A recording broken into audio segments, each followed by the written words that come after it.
Thanks for watching. Don't forget to like, comment, share and subscribe to Mufti Tariq Masood, famous scholar. Free फोकट के चल रहे होते हैं खाते, फ्री फोकट के खाते होंगे, उसमें यही होगा। 7वीं सदी हिजरी तक ना उलमाए किराम का फतवा ये था कि अजान और इमामत पे तनख्वाह लेना जायज़ नहीं है। फ़िक़्ह हनफी में यही फतवा चलता रहा है। इमाम शाफ़ी के यहाँ ये इजाज़त थी कि आप इमामत की तनख्वाह भी ले सकते हैं और अजान की, बोलो ना यार, तनख्वाह भी ले सकते हैं। लेकिन फ़िक़्ह हनफी में था कि इमामत, अजान, कुरान की तदरीस, मज़हब की तदरीस, उस पर तनख्वाह लेना जायज़ नहीं है। अभी भी आवाज़ सही नहीं हो रही, फ्री फोकट में है ना। उलमा ने जब देखा कि लोगों के हालात बदल रहे हैं, वो दीन का जज्बा नहीं रहा लोगों में, तो फ़िक़्ह हनफी ही के उलमा ने यहाँ इमाम अबू हनीफ़ा के कौल को छोड़ा और ये फ़तवा दिया कि अगर अब इमाम और मुअज़्ज़िन की तनख्वाहें मुतय्यन ना की गई तो वो जज्बा जो असलाफ़ में, सहाबा में था ना, कि फ़्री में अपने आप को वक़फ़ कर देना इमामत के लिए, 8-10 मस्जिदों में तो होगा, उसके अलावा मस्जिदें इमामत से खाली।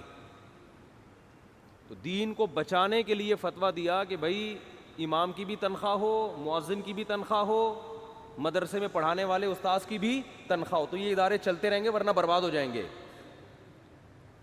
और भी बड़ा अच्छा फ़तवा दिया, उसकी वजह से अल्हम्दुलिल्लाह मस्जिदें महफूज, क्योंकि अब इमाम की तनख्वाह है तो वो पाबंद है। तनख्वाह ना होती तो 2-4 तो पाबंदी करते, उसके बाद सब कहते यार हमारा पेट है, हमारे बीवी बच्चे हैं, हम क्या हदियों पे पलेंगे क्या, वो जाके कमाना शुरू कर देते। तो ये मैं कामयाबी का एक उसूल आपको बता रहा हूँ, ये समझें, ये कोई सिर्फ खबरें नहीं दे रहा आपको मैं। हमारे यहाँ मसला ये है कि हम पैसे खर्च करते हुए जान निकलती है हमारी, हर काम में ना फ्री फोकट में। वो देखो आवाज़ ही नहीं आ रही उनको आवाज़ नहीं आ रही है, अब सही हो गई। तो हम ना हर काम में चाहते हैं कि पैसे बचाएं और फ्री में काम हो, उसका फिर यही हशर होता है। जब दीन का काम नहीं हो रहा, इमामत, मुअज़्ज़िन, इमाम हरमैन की भी तनख्वाहें हैं, पूरी दुनिया में अब इमाम का वजीफ़ा होता है, फिर आप उसको फोर्स कर सकते हैं, भाई आप वजीफ़ा ले रहे हो, आप टाइम पे नमाज क्यों नहीं पढ़ा रहे।